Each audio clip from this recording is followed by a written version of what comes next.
Hi guys, what's up? I got the 3x3 Rubik's Cube by Hasbro Gaming.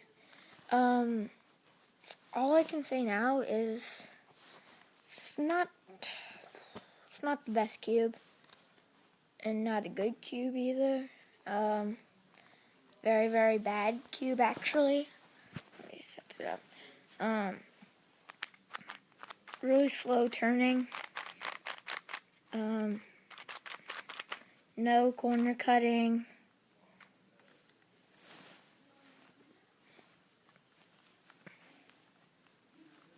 So, I wouldn't recommend this one because if you're going for time, I really would just save this for a fun one.